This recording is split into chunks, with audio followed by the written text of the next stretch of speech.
Nicolas Maduro was born on 23rd of November 1962 in Caracas, Venezuela. He grew up in a normal, working-class family. His father was involved in labor and left-wing politics, and this influenced young Maduro.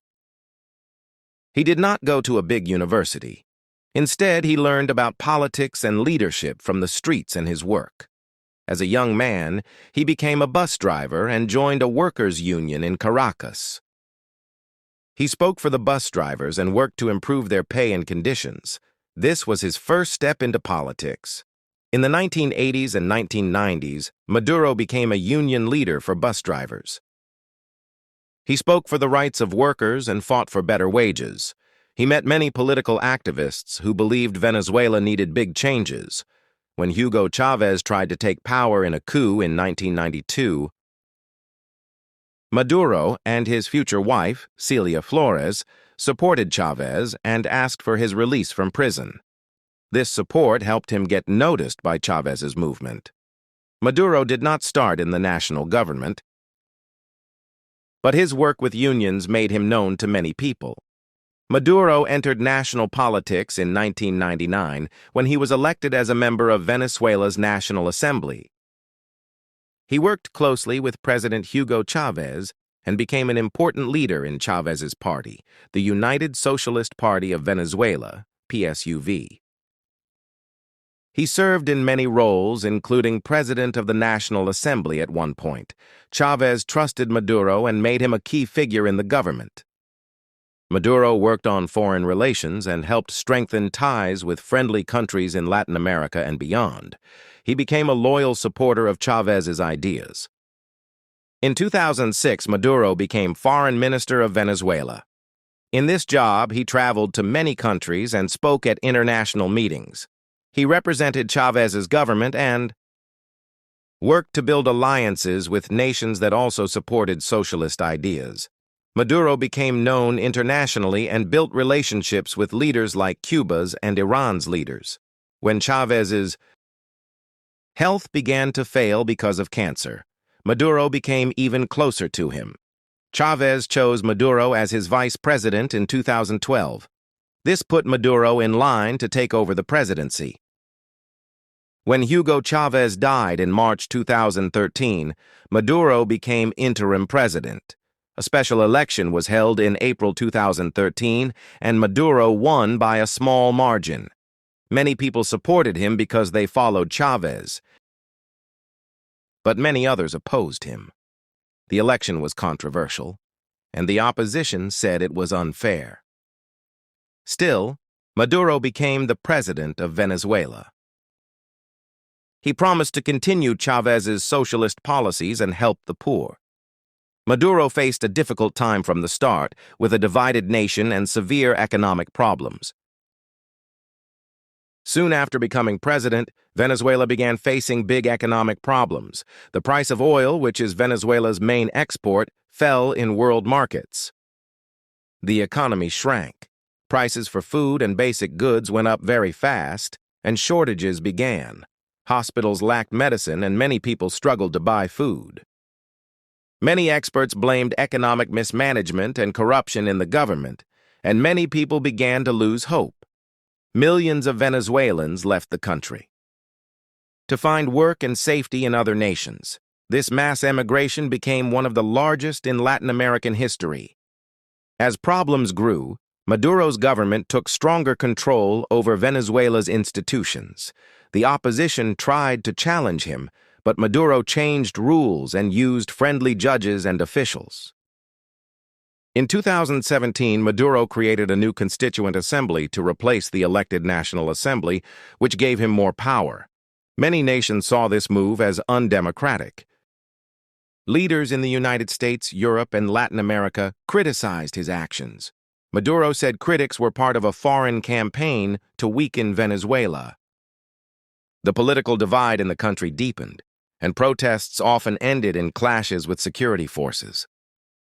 Maduro was re-elected in 2018 in elections that many countries said were unfair and not free.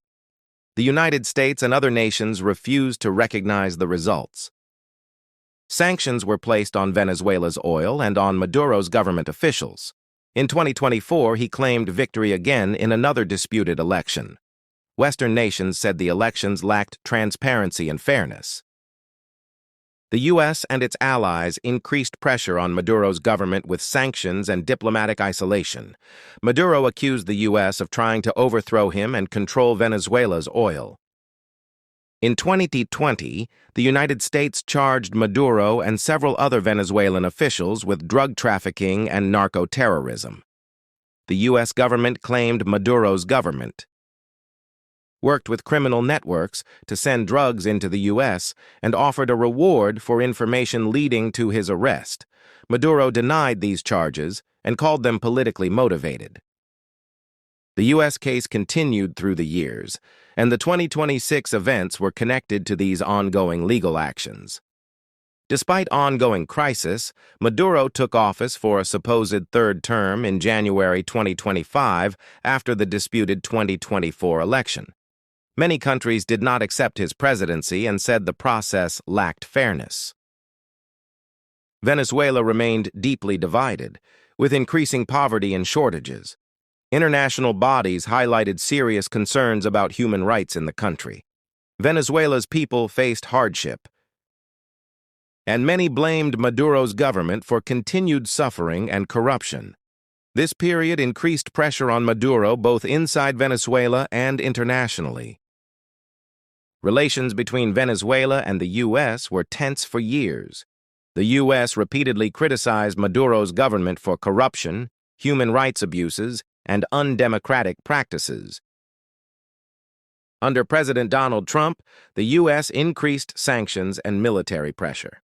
By late 2025, the U.S. stepped up operations against what it said were Venezuelan drugs, activities, and oil seizures. Both nations spoke harshly about each other, and tensions continued to rise until early 2026. On 3rd January 2026, the United States launched a large military operation in Venezuela named Operation Absolute Resolve. The U.S. carried out airstrikes and attacks on targets in northern Venezuela, including near the capital, Caracas. The U.S. military then captured Nicolas Maduro and his wife, Cilia Flores, and removed them from Venezuela. U.S. officials said they took Maduro into custody to face criminal charges in New York. This marked a shocking and historic moment in global politics. After the capture, U.S. President Donald Trump said the U.S. would temporarily run Venezuela and its oil production. The U.S. said Maduro and his wife were on their way to the United States to face charges, including drug trafficking and narco-terrorism. The operation caused strong reactions from around the world. Some leaders supported the action, while others said it was illegal and a violation of Venezuela's sovereignty. Venezuela's Vice President Delcy Rodriguez declared herself acting president and said Maduro was still the true leader. The world reacted strongly to the U.S. operation. Some governments, like Argentina's, welcomed the end of Maduro's rule. Others, like Brazil and China, condemned the U.S. action as a violation of international law. The United Nations called for peace and dialogue. Many nations worried about stability in Latin America and the future of Venezuela. The capture raised questions about international rules, national sovereignty, and how leaders are held accountable for crimes. The world watched closely as events continued to unfold. Nicolas Maduro's life changed dramatically on 3rd January 2026 when he was taken into U.S. custody. His legacy remains deeply debated. Supporters say he defended national sovereignty and opposed foreign interference. Critics say his leadership brought economic collapse, corruption, and suffering to Venezuela. Now, Maduro faces trial in the United States for charges including drug trafficking and narco-terrorism. The future of Venezuela is uncertain, with questions about leadership, recovery, and national unity as the country moves forward after decades of crisis.